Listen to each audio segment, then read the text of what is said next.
It's time to down tools for a bit. Welcome to the Toolshed, the influential podcast for anyone and everyone involved in the building industry. Here's your host, Mick Hawes. Hey folks, welcome to the Toolshed podcast. Now, the majority of the time when we do an episode of the Toolshed podcast, we speak to somebody who's got a software platform, or they're a business coach, or they have a certain philosophy, or they work in the space of mental health, mental fitness, looking at those sides of things. But we never really talk to builders. And so today I'm talking to Anthony Tarquinio. Anthony is one of our Builders Business Blackbelt members, and he's come through the Blueprint program, and he's now in the Black Belt, the Builders Business Blackbelt group, with his two other business partners. We'll talk about that when we meet Anthony. But the reason that we've got Anthony on the podcast is I think it's really important to talk about what can be learned, what can be changed, what are some of the myths and from my perspective, untruths that permeate through the building industry that really cause building businesses to underperform. They cause the building business to not deliver for the owner or owners of the building business, as was expected when you took the risk, you stepped off the edge to take responsibility to run your own business rather than working for somebody else. So we want to start to talk about and unpack some of these things that a lot of builders think, well, that's a load of horseshit. That wouldn't work. We've never done that. We always, we've done it this way for 100 years. But I want to speak to somebody who has potentially thought that in the past, has been open to learning some new approaches, and has implemented those things. And I want everybody to get a sense of what can happen and what you can achieve when you start to do things differently. So, Anthony, we've got your mic working, we've got your headphones working, your internet is kind of working. Welcome to the show. Real quick, share with us a little bit of background about your business, how you got it started with Frank and Roger, your business partners, where you are and what you do. Yeah, awesome. Thanks, Mick. So got to take a bit of a wind back of the clock to uni days where myself and Roger are both civil engineers out at RMIT. We didn't actually know each other at the time, but a few years later, we're both working together on a commercial construction site in Melbourne. Through that process there, we started incepting this idea of maybe one day we'd build our own thing. And over several years, probably 7 to be honest, we kept in contact through the process. Frank, our other business partner, a good friend of mine, and with his carpentry background, we kept him in the picture. And just before 2019, we really started to think about how we could actually make this work. We had a few catch-ups. And one of us had to get a builder's license. We started there, and then before you know it, we incepted in 2019 and started our own construction company. Good time to start a business just before COVID. I suppose you didn't know it was coming, but the timing couldn't have been worse.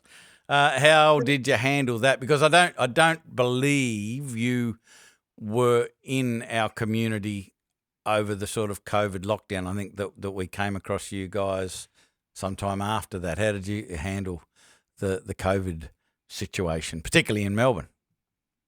Yeah, I think it was a bit of naivety, to be honest. So in 2019, we were putting things together, and obviously, a lot of people, it's like, where do you start? And we're just trying to find some work and trying to drum something up with some, pure grunt. And by 2020, we started building. So at that point in time, Roger and myself were both still employed. So being still employed, it wasn't so bad having Frank across and being a carpenter.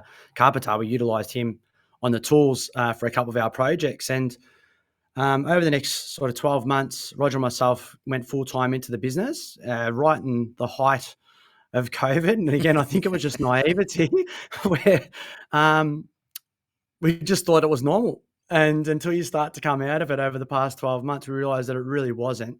And it was definitely a challenging time. We thought that we knew enough coming from the industry. Frank had obviously ran his own carpentry crew for a few years. Roger and myself had both project managed projects and thought, how hard could it be? But COVID definitely changed that up. Yeah. Just let's fast forward to, and I'm not sure how you found us or we found you. I'm not sure what transpired there, but you can perhaps fill us in on that. But the entry to Builders Business Blackbelt is through a 12-week program called Blueprint, where we focus the attention on how you think and your personal productivity, a thing called the quality client pathway that eliminates time wasters and the inappropriate people from getting into your business and wasting your time and therefore wasting your money. And then profit first, which is the whole Mike McAllowitz thing about how to manage your finances. So they're the sort of three pillars that we set up the foundation of before you get an invitation into Black Belt. But what I want to know from your perspective, because my suspicion is that much of what you thought were problems, challenges in your business that caused you to look for something like Blueprint and eventually Black Belt, many other builders are probably experienced and have experienced. So fill us in on what were the pain points? What were you dealing with that you thought that we might need some help here? What was happening? What were the challenges? Yeah, definitely. So it was just over a couple of couple of years ago, to be honest. So we were just trying to find. I was personally, I would come across a podcast and listen to a couple of episodes, but just trying to find something or somewhere from some help. And as you said, the reason why is things were just really, really difficult. So the ability to complete projects, hand over projects, to maintain budgets, again, during the height of COVID. So probably thought it was a little bit normal during that time with some of the issues that we're having, but they weren't. But it just felt really difficult. It felt really hard. And coming from a construction background and from tier one level, and you'd see the way that things would operate. And then you're like, here I am at this much smaller business level. Why can't I just get it right? And it was communicating with our team and trying to build a team, because at the start, obviously, you're sort of a one-man band for a lot of people. We were lucky enough to lean across the three of us, but we found ourselves scratching our head a lot of the time. So we're just trying to find something. That's where we came across the podcast. There's a couple of episodes. I threw it over to the guys and I said, this might actually help us. And that first 12 weeks, I think, was convincing to give us a bit of direction. Just about, as you said, things that we hadn't thought about. Profit first wasn't anything to us before getting into it, and just giving yourself a bit of surety within your construction business. So that's how we sort of fell on it a couple of years ago, and I guess the rest is history so far to date. So what are some of the things that challenged you? So it's something that I find, because I'm still doing the sessions with the Blueprint members when they come through, and we're constantly going back talking about those fundamentals. So I'm kind of used to it now, but I'd love to hear from your perspective. What were your thoughts and your feelings about some of the things that were presented back then that really challenged you, and you went, oh, shit, I'm uncomfortable with that, or it might have been a blinding flash of the obvious, but you didn't ever think about it prior to jumping in. What were some of the things that you found difficult, and some of the things that I guess enlightened you through those conversations? Definitely the quality client pathway. I think that with the clients that we had at the time, we thought we were doing it, but there was really no structure. So there wasn't a lot of resistance to that. It made a lot of sense to have a good way of trying to attract and usher people through the doors. But the whole pay proposal process was one that was a very difficult challenge. I think it was a lot easier for myself to grasp it, but Roger, my business partner, handling our bid process, was very challenged by it. And to just understand why would people pay for this? It's something that's always been so free. Also, the mindset shift, I think for myself probably wasn't so bad, but there's a lot of resistance if not people are telling you that what you're doing is wrong, but somebody suggests something else. You're like, no, this is just ridiculous. Why would I be thinking that? Not having that open mind. So I think that just unlocking the mind at the start, it wasn't so bad for myself, but it was just challenging with three directors of the business all doing the same course. You could see how each other's minds would operate around how they'd open up to different things. So I think it was just literally unlocking your own emotions, your own self to be open to doing these sort of new processes. And for me, particularly, it was that pay proposal part and profit first. It took a while actually to implement it, to be honest. Where you just thought, yeah, look, I'm managing my finances. This is okay. Like I don't really need all these buckets, and it doesn't really make sense. And until you actually jump across the line, you start doing it, and then it's been operating for several months, and you start seeing the result from it. You go, hang on, this actually makes sense. This seems like a really good way of just managing the payments in and out or the accounts so that we're aware if they've got any issues. So What impacts that had so far? Like, I mean, I asked the question from the perspective that most builders really don't even know what their financial situation is. It's not until these questions are asked and you're trying to fill in the little fields in the little Excel spreadsheet called the instant assessment, and you've got to try and find these figures that they go, holy shit, I didn't know our expenses were that, and I didn't know that I was being paid this, and I didn't know we paid that much tax, and I didn't know that we didn't make any profit. What's been your experience since implementing Profit First? look, for us, I think, and still to this date, so coming from that commercial background, we had a good way of forecasting. So we always forecast out our costs. I steered that myself within the business quite frequently and have these overall, numbers. And each month we'd check and test back again to what we had. But what sort of came more into the process, and particularly over the past 12 months, is more around the work in progress. And that's obviously part of the Profit First assessment as well. But being able to do the Profit First buckets, you're more aware of your work in progress. So that transition period between accounts. So you might think that you're profiting something else, even for us still forecasting where we anticipate that we're operating at a certain percentage that we're allocating towards our expense account, for instance. And I'll have my bookkeeper now come to me and go, listen, we're allocating X amount, a percentage to our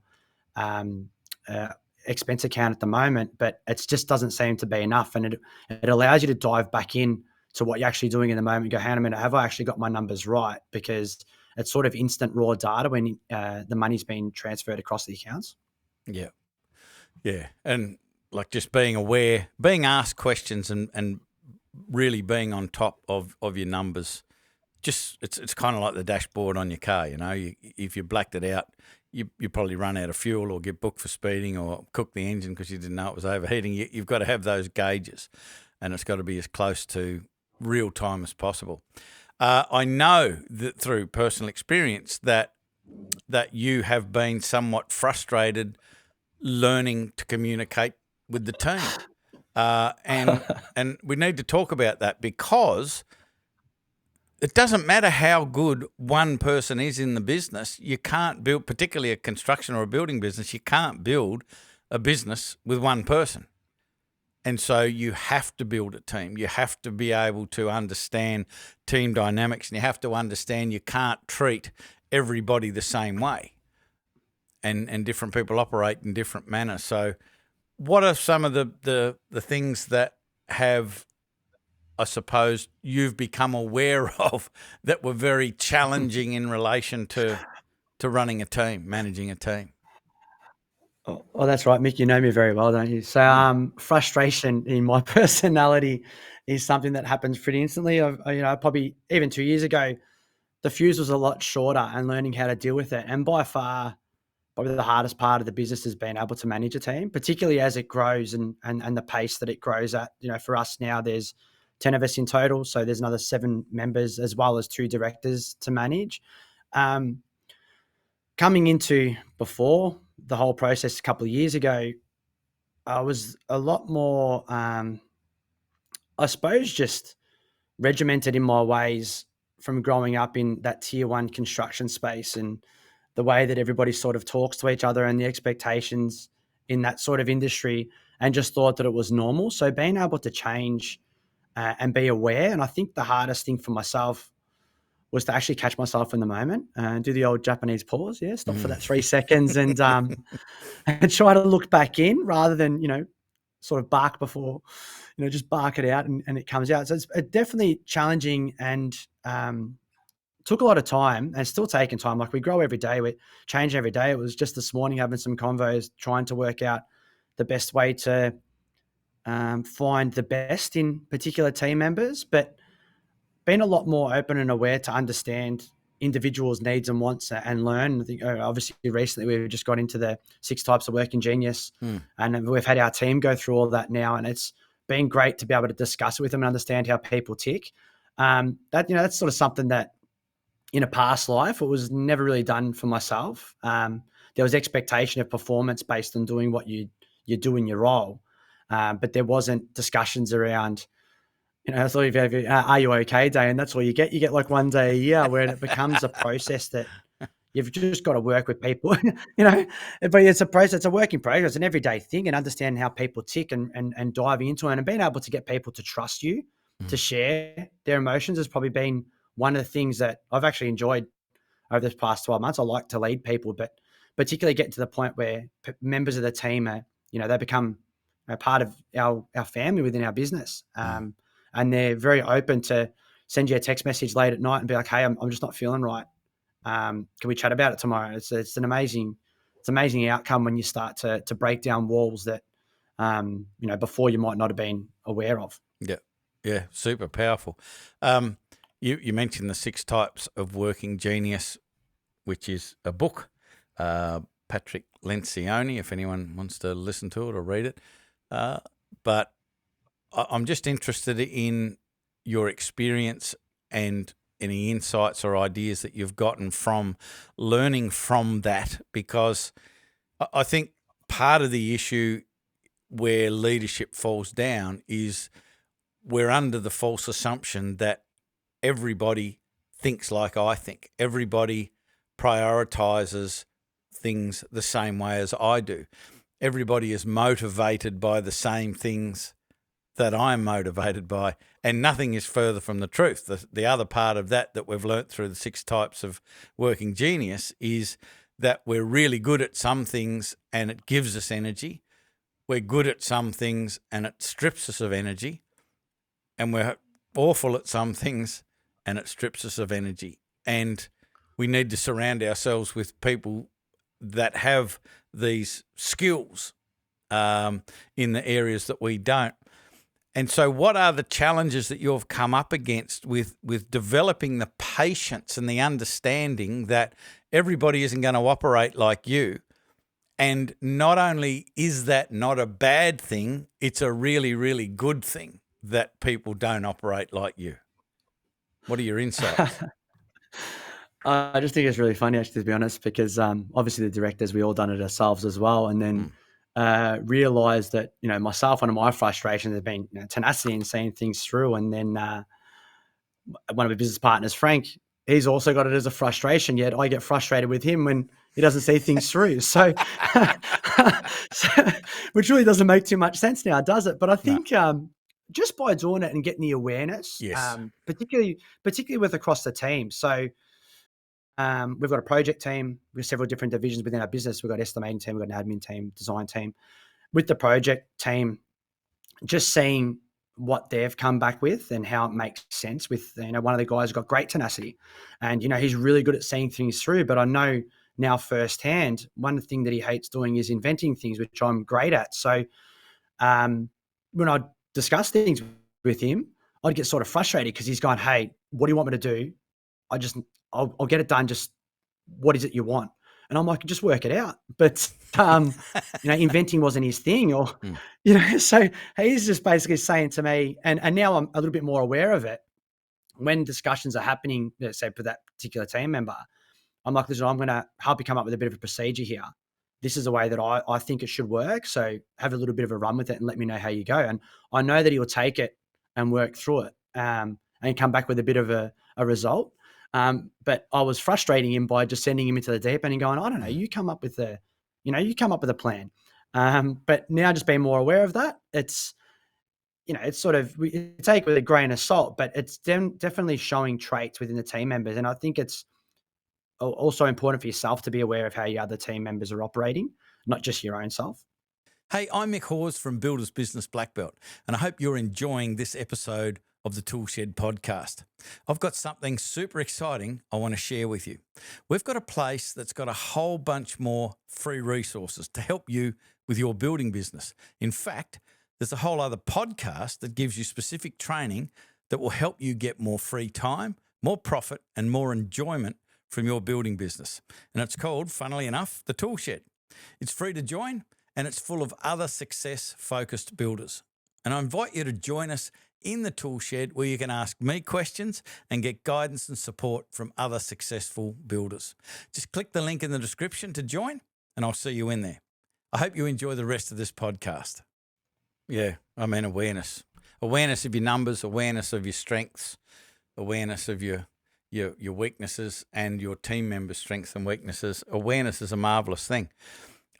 We started a tradition in the last podcast episode, so this is only the second repetition of that tradition. But we're going to make it a tradition, and that is asking a specific question. But I'm going to ask this slightly differently, so we'll refine it as we're establishing this tradition. And that is asking you, what advice would you give the listeners in relation to their building business with what you've learnt? But it's a two-part question now. It was only a one-part question last time, so it's getting bigger.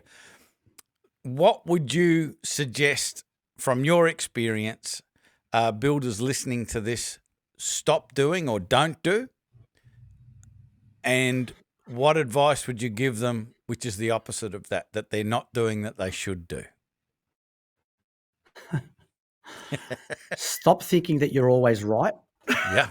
Stop thinking that you have all the answers. And this is from yourself, Mix, over the past couple of weeks, where you turn your frustration to curiosity and asking questions without loading them back to the team. So I think even for myself, for me, it's just that I thought that I knew the best way when I was starting out, and I wasn't open to criticism, if you like, as well. You take that as, you don't take it on board. You take, a bit of resentment towards it.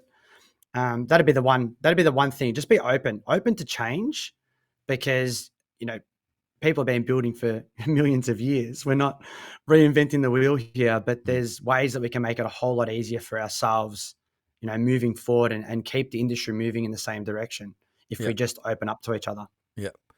And at the end of the day, it's not really about building anyway. Like, the building processes are the building processes, but the real key, as we've all found out, is understanding that your product is the quality of your customer's experience. Building is building.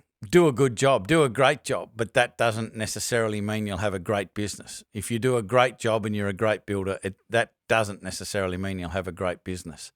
What are some of the things you've learned along that line that you needed to add to your business so you had a good business? Because your business has grown significantly in a short amount of time, really. Yeah. Look, it has. I think, even the other day, just Frank was reminding me that we sort of started pouring concrete 4 years ago. And here we are now with, we're just short of, I think by the end of the year, we'll almost be 100 dwellings altered or built or in progress. So it's grown significantly. I think seeing the different parts of our business too. So we've got obviously myself, civil engineer builder, Roger's civil engineer, and Frank's a carpenter. Watching him get off the tools, and even for myself. So I found it really hard to pull myself or extract myself out of project management, because it's what I do. And the same thing to watch my business partner in Frank.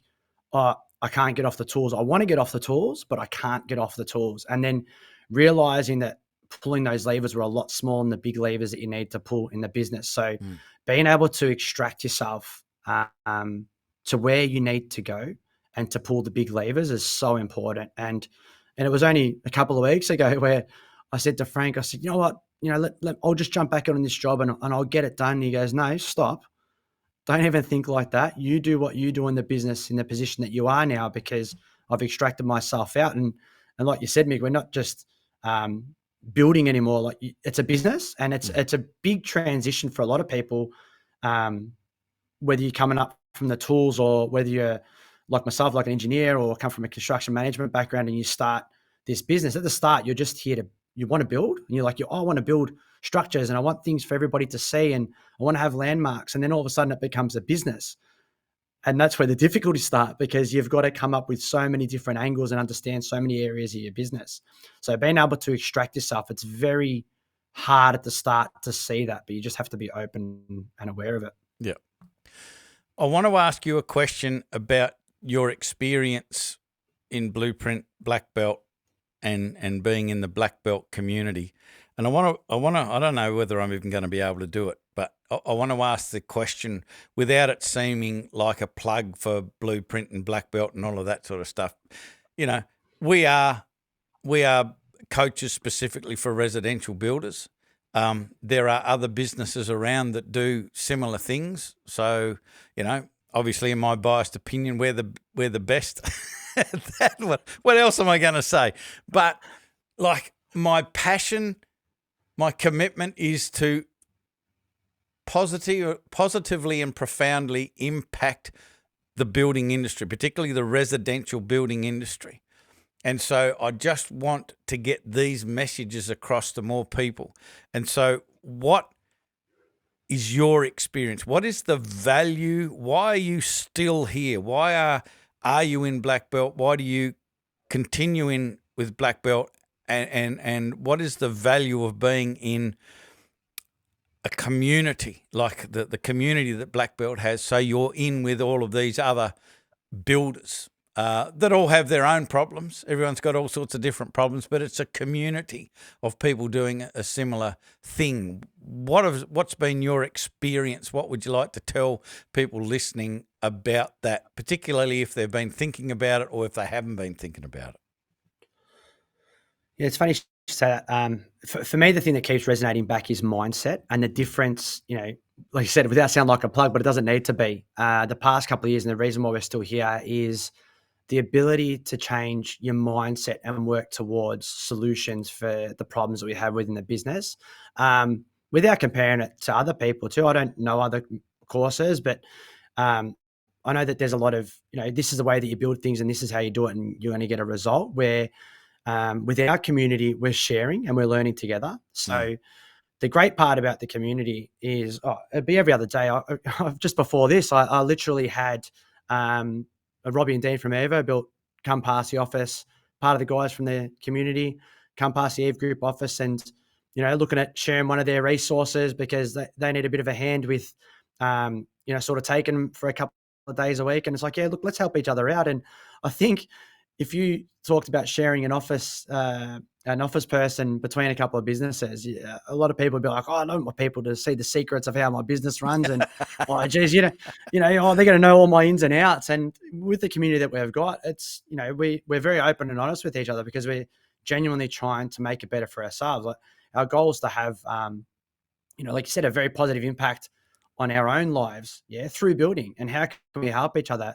Every business within Black Belt and all the guys, we're all different. Nobody's trying to compete with the same thing. We're trying to help each other out, and we're trying to get through, life together and build businesses so we can pat each other on the back versus compete. And, we go back to one of your questions before where it's like at the very start, you're holding all these cards close to your chest. But being part of this community, you unlock that, and everybody can be really raw and honest and talk about the issues that they've got. Who can help me out? How can we sort this out? And you work on them together, and it's so refreshing to know that you can bounce ideas. I'm very lucky to have two business partners that I can bounce ideas off. But, the power of the network means we can get different opinions from different people who do different things from different areas of Australia. It's amazing. Yeah. And I guess different people are going through different challenges. So sometimes you can help, sometimes you can be helped. And sometimes you don't have to go through that shitty experience. You can just learn learn the lesson from somebody else going through that shitty experience. So it does tend to make progress faster, I guess, and for the most part less painful. So any parting final words that you've got for people listening in relation to perhaps getting over that hump of whether you even need any help, continue to operate in your silo by yourself and try and read books and listen to podcasts and all of that sort of stuff. Like, the information's out there. I don't even hold back in the podcasts and in the Toolshed app itself. There's another podcast called the Builders Business Success Podcast where we talk about everything completely openly that we do in Builders Business Blackbelt, and that's free. So what have you got to say about the difference between just having access to information versus having access to community, to support, and to guidance around the implementation of that information? Yeah, I think it's just worth trying it. It's probably the first hurdle at the very, very start to get your mindset in a point where, or to be aware of. And like I said before, you don't know everything. You don't have all the answers. There's people out there that would genuinely help you. But you don't feel like you can see that at the time until you make that sort of first step. And then, you go back to Blueprint and you work with a few people, you go, oh, this is really cool. And then you get across to Black Belt and you start building relationships with a lot of guys and you're like, wow, this is actually really awesome for what we can talk about. So you just got to start like anything, like any good habit that you want to build. And a lot of people, Frank is a perfect example. Lost 20 kilos over the past 12 months, kept saying to me that he wanted to go to the gym and diet. And then I said, well, you just got to start. And then before you know it, he's crushed his goals and he's feeling amazing. Yeah. It's just, you just got to start, make the phone call, jump in and try it. So nobody's telling you have to stay there forever. It's not prison. No. But we'd like to have it like a bikie gang, like the only way out is in a pine box. We've had people that are still with us today that have been with us, I think, for like 16 years, 15 years and 13 years. It's the community.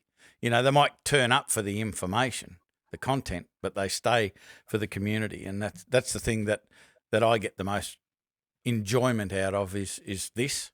And our momentum calls and just being within the community. And we've got 4 weeks before we're all heading over to Queenstown in New Zealand. So they're coming from all over Australia and we're all heading over to Queenstown for our annual 2-day intensive, which is just so much fun. And I was having a bit of a chat to old James Buchanan this morning. He's going to be there. He lives in Queenstown, so of course he's going to be there. And we were plotting and scheming about what we're going to be talking about and sharing with the gang. And I'm really, really excited about it. But it's great stuff. Last question: what can we expect for Eve Group in the future? Where are you heading? What do you want to accomplish? What's the big vision? Reaching for the moon, hit the stars. Now, look, our vision is to continue to grow. We want to really become prominent in the residential space in Melbourne. We've got some targets that we want to hit, with sort of profit targets and obviously through profit first and project style targets. We're doing our biggest project today right now, which is 11 boutique townhouses, and there's some really cool stuff in the pipeline. So we want to take on projects that are going to genuinely make a difference. We want to be able to create spaces that people are really proud to live in for generations to come, basically, so that every time you walk into your house, you feel amazed by it. So we have some big things. We're looking at also continuing our commercial side of the business and growing that as well. But it's all steps in the process and patience, Mick, which you've taught me. To take some patience and take the steps. But no, we're going to continue to grow, and there's some very exciting times ahead. We catch up the business partners every 2 to 3 weeks for a bit of a deep dive session and remind ourselves of our goals and how we're tracking and checking in against that. So it's been a great year now that we're well past the COVID stuff, and I'm really excited for what the future brings, and hopefully see us around a lot more in Melbourne. I said it was the last question, but I lied. because as you were talking about that, I was thinking that there's probably some guys that are just starting out, or they've been around for a while, but they're still sort of doing the smaller projects and what have you, and they're listening to you saying, we've got 11 townhouses, it's just one project, and you've got millions and millions of dollars worth of projects in the pipeline heading your way. And they might be thinking, shit, I'll never get to there, or we could never do that, or whatever. Yet you guys have only been around for 5 minutes fundamentally. 4 years is a very, very short time in the building industry. One last comment from you about the possibility, about belief about that sort of thing, because I just feel that there will be people listening to this going, just at some level, they won't believe that they could do projects that big and grow that much in the short amount of time that you have. Look, yeah, definitely. I think 10x is easier than 2x, isn't it? So if you sit there and keep continuing to look for, you might be a renovation business that has these aspirations to do these multi-unit sites, you set these roadblocks up in your mind. But again, it's belief in yourself. It's belief in the way that you operate. And once you start getting your pillars behind you, as we have particularly over the past couple of years, you've got a lot more confidence in doing what you're doing. Profit First is an example. Right now, we want to grow again. We have money inside our profit account that we can choose to employ. So we have confidence in, targeting who we want to target next. But I don't think anything is out of reach. A lot of people in Melbourne always get bogged down by their VMIA limit and the DBI, and we can't get any DBI. And look, we're probably a case in point that we've exploded that over the past 4 years, and we've done that through doing everything that we need to do, report the data right, making sure projects are profitable, delivering them on time, quality, just stick to your fundamentals and just believe in yourself, really, to be honest. And yeah. I think we can go a whole lot further. So yeah, excellent advice. So, mate, thank you very much for being available to have this chat. I think it's a really, really valuable chat. I don't think we talk about this sort of stuff enough, because at the end of the day, the leadership in the business really determines whether the business is going to be successful or not. It's not the economy, it's not the government, it's not the clients, it's not the team. It is the decisions that are based through, I guess, the confidence levels of the owners of the business. So it's absolute pleasure to speak with you on the podcast. So thanks very much for being on. No, it's awesome. Really appreciate it. It's great. It's great to contribute back as well. So it's a really important part, I think, as well, like you said. And hopefully, if somebody just says, this is enough to take the plunge, they can even reach out to us over Instagram or socials. Like, always happy to have a chat. We're always trying to assist our trades and everything as well through the process, and try to grow their businesses too, so we all enjoy it. So it's important to give back to the community. Yeah, well done, well said. So, folks, that's it for this episode of the Toolshed podcast. We'll make sure that we put links to the Eve Group socials in the description, and if you do want to reach out and have a chat to Anthony or Frank or Roger or whoever, please do so. It's just a conversation. This podcast is called the Toolshed Podcast. We have an environment called the Toolshed. There'll be a link in the description to join that as well. And it's got a whole bunch of free resources in this environment specifically for builders. But you also, in that environment, and it's a free environment, there is the opportunity to reach out and speak to people like Anthony and a lot of other Black Belt, Blueprint, and other builders that aren't in those two programs, that you can ask questions. You can say, I've got this issue, or has anyone heard of how to do this, or what do I do here? And you can tap into just hundreds of years worth of experience that are in the minds of the members of the Toolshed. So jump into the Toolshed and come in and join us. I'm in there all of the time. Obviously, you can ask questions, and we're there to help and support and improve your building business, and that will contribute to our goal, which is to contribute to the betterment of the building industry as a whole. So I hope this episode got you thinking. Have a chat with Anthony if you feel come in and join the Toolshed and get into some conversations and enjoy the resources that we've got in there that will help you build a better building business. So that is it for this episode. I'm Mick Hawes from Builders Business Blackbelt. That is all. I'm out. Bye for now. You've been listening to the Toolshed. If this podcast struck a chord with you, make sure you spread the word by sharing it with your mates in the building industry. We love your help to make the building industry better for everyone involved.